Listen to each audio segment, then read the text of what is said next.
Hi, it's Matt with EquiPredict Analytics. In this video, we're going to be building upon the 5, 11, and 18 EMA crossover trading strategy by adding RSI Divergence to help create a stronger signal and help us build more confidence in taking a trigger to get into or to get out of a position in QQQ, QLD, or TQQQ. Now we're going to be starting in 2024. Just picked a random particular point in time. We all know how it turned out. 2024 as well as the memorable 2025 so far. But in this particular case, we're going to be going bar by bar for a few weeks here in 2024 to show you how this trading strategy works. And just briefly, if you're enjoying some of the content we're providing, please do subscribe to the channel. You can also head over to our website, EquiPredict.com. We've got a lot of information over there regarding market forecasting. You can sign up for our free quarterly alert, forecast rather. You can read some articles that are open to some readers, and then we also have our subscription model you can read about, as well as our proprietary forecasting models. So it's over at EquiPredict.com. So up on the screen here, we have the daily chart of QQQ, and I'll go through each of the components so you know how to set up your own chart on your end with just about any software you've got, whether it's a free Yahoo or TradingView software or proprietary software platform. They all have these standard technical indicators. So the hot pink line is the 5 EMA, the red line is the 11 EMA, and the blue line is the 18 EMA. So again, fastest, medium speed, and then you've got your slowest exponential moving average here, which is the blue, and that's the 18. On the bottom here, we've got an RSI, which let me just kind of zoom out a little bit. It's got an overbought and an oversold area. Above 70 is, personally I believe above 80 would be in this particular environment, obviously given the volatility we've seen over the past 5, 6, 7 years. Above 80 would be overbought, and below 25 or so would be oversold. But nonetheless, we do have the RSI setting of 11. Most standard platforms have an RSI setting of 14. Some like to use a 12. In this particular example, we're going to be using an RSI 11 just to catch the faster turns a bit as we move forward. And so what we're going to do is we're just going to start right here. Again, I understand and how 2024 is a bullish year, but I don't recall exactly every twist and turn, and I've hidden everything going forward, so I don't exactly know what's going to play out day by day, week by week here. So one of the things, I just want to point out a few things that you should note beforehand if you're sort of new to trading. One of the things you want to kind of be cognizant of is when the price action gets above, stretched away from an 18 like this, that creates an air gap. So ignore the 5, the 11 for just a moment. You're going to see the price action is up here. The 18, although it is pointed in the northeasterly direction, which is bullish, all right, you've got a big air gap between the price action and the 18. Okay, so the risk is high at this particular point that there could be a pullback or some sort of sell-off. This in itself, the fact that you've got a divergence, a bearish divergence between the RSI. Okay, so you've got a peak here and a peak here, and then you've got a lower high here and a higher high just before that. So that's obviously a bearish divergence. That's a sell signal, not necessarily a sell trigger. Okay, I'd recommend you go through some channels and some other trading channels and do some homework on the difference between a sell signal and a sell trigger. Just briefly, they're not the same.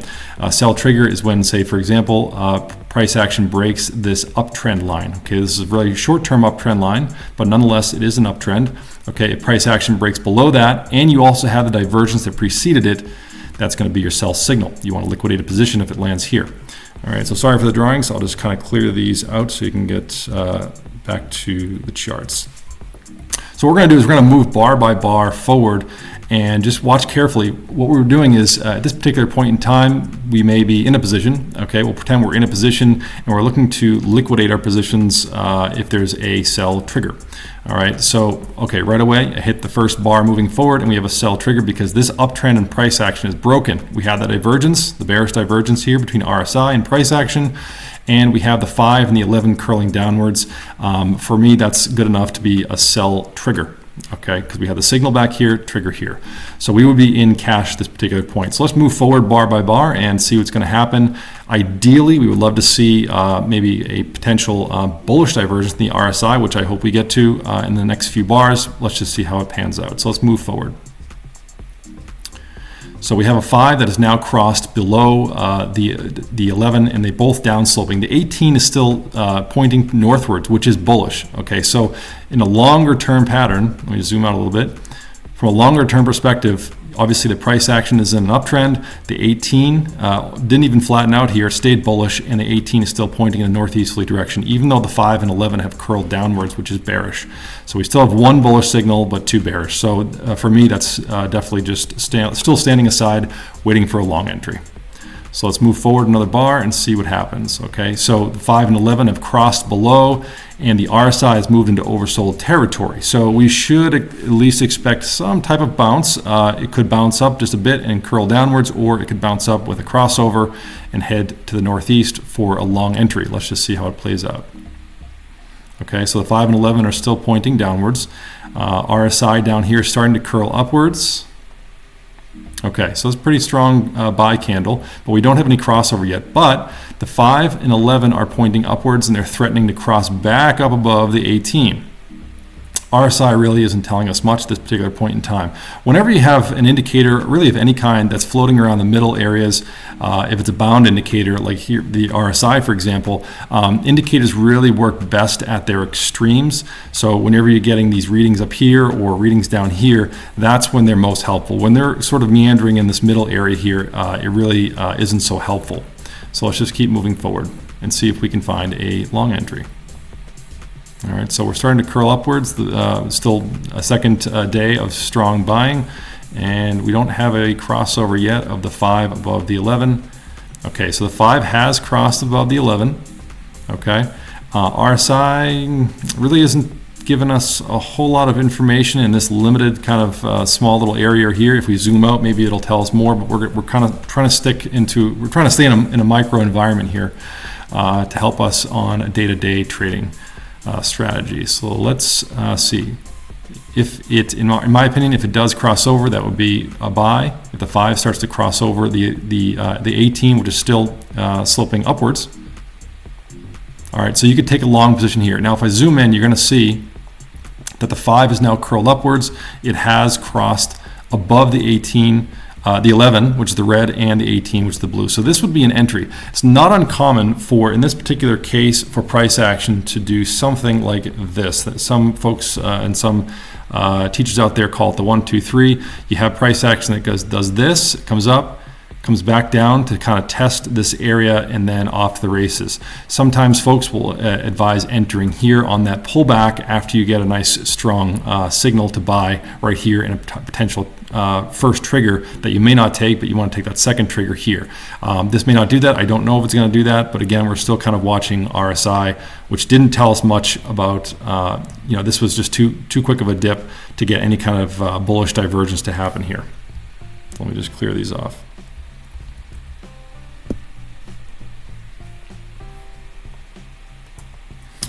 All right, so what we'll do is we'll consider taking a long position here and see what happens. And again, we want to set our stops down here. In this particular case, this would have been a long entry at 409. We could set our stops just below here, maybe at 390, 392. And we're going to keep moving forward. All right, these are relatively bullish candles. Whenever you have a candle like this that where the price action is repelled off the bottom and pushed upwards to a hammer candle, if you're in a long position, that is a bullish candle. All right, these are flattening out, potentially threatening to drop down, but let's just keep watching. Okay, so here we are. We're off to the races. And there we go. So at this particular point in time, you're starting to get that air gap that developed again. If you remember, I talked about that earlier. You're going to see that the price action is all the way up here, and here's the 18, okay, which is likely going to start curling up. So this is already an air gap by itself. So at this particular point in time, if you're not in the position, it would be a little bit too risky to take on a position, just technically speaking, in this particular case, because you have such an extension of price action away from that 18 moving average. So let's keep moving forward. You might want to consider taking profits at this time or raising your stops just slightly higher to maybe just below this candle right here, which would be 403. All right, there's that air gap, very extended. Okay, the price action is up here at 423, and the moving average of 18 is down at 408 now. So you want to be moving your stops up as you go along. and we're still watching RSI. Not telling us anything. This is actually I consider it a confirmation. If you look here, you're going to see the RSI is actually moving upwards in the same direction as the price action. So that's bullish, okay, because you're getting sort of that confirmation telling you that the price action to the north, to the upside, is genuine.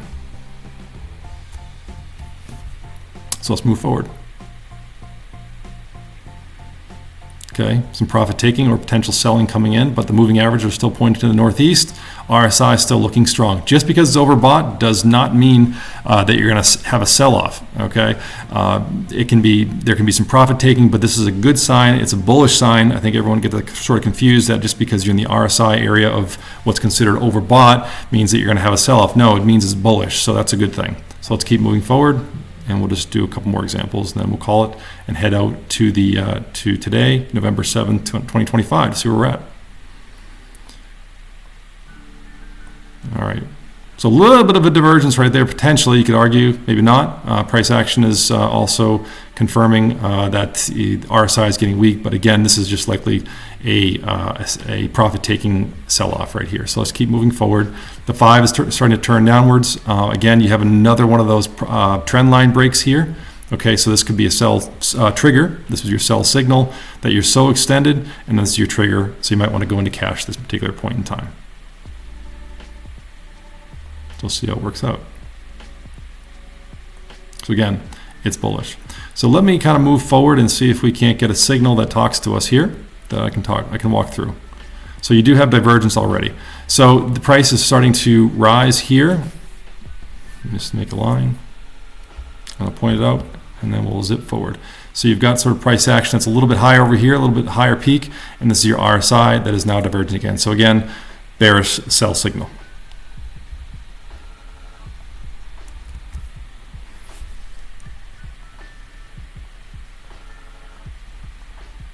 Okay, so here you go. So what we're doing is we are watching the price action starting to lose some momentum. You can see the RSI all the way back here from January 25th to today. That's a long sort of, the price action is climbing, but momentum is slowing. So let's see what's going to happen. The EMAs are not crossing over. One thing to note, what I look for also is if the RSI jumps above the recent peaks, it also indicates that bullish momentum is still alive and well. I'll show what I mean. So what happens is if you have price action that is climbing like this, and you have RSI that is diverging, okay, you can see that this peak right here overcame this one. So that, again, that is bullish, okay, because it just broke the downtrend. It's another long entry signal because price action has been going up. RSI was bearish divergent, had bearish divergence in the RSI there, but RSI has popped above that and giving you a buy signal. So at this particular point in time, you could be looking for a new long entry. All right. So let's just move ahead. A few more. All right, so what we're doing now is we're going to be looking for a new long entry, hopefully some divergence here, bullish divergence in the RSI. All right, so price is falling, albeit very slowly. It's actually not dropping off severely, like as, for example, in the recent weeks here in late 2025, here in March of 2024, it was sort of drifting to the downside, which is a good thing. It means it is bullish in the larger picture, obviously bearish in the short term.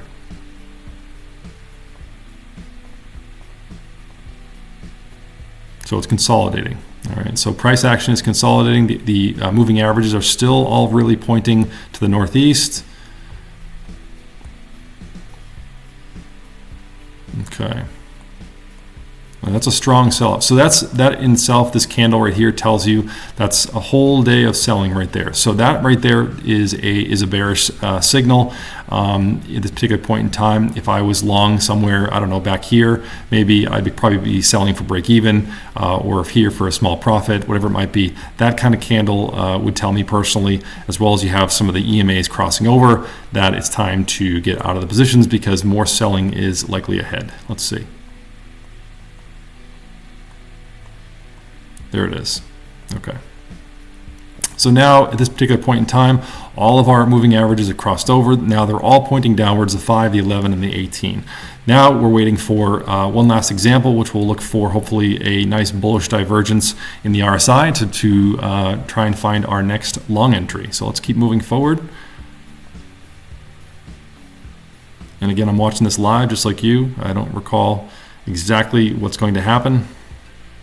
All right, so the 5 is now threatening to cross over the 11.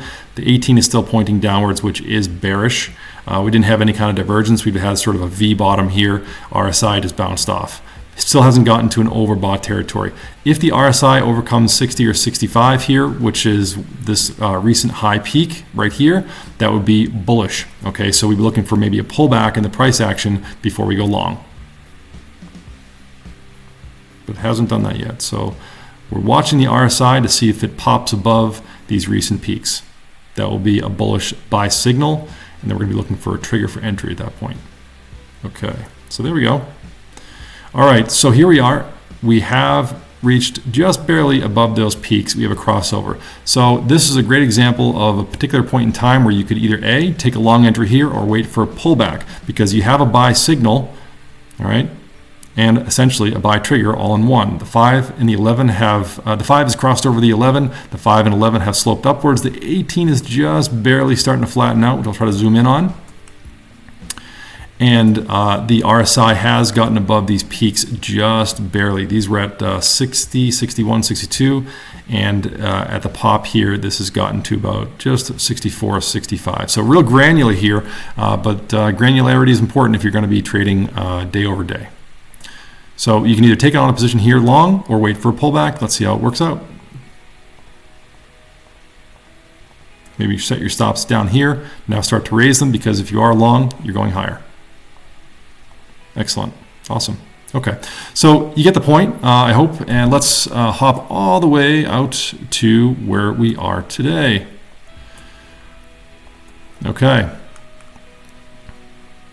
So this is November 6th, Thursday. I don't have the updated price action. It is another selling day here on November 7th, Friday. But this price action is updated right now to the 6th of November.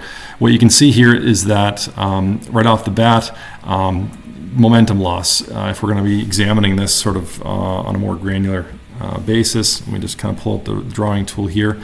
And you can see that price action was climbing. Okay.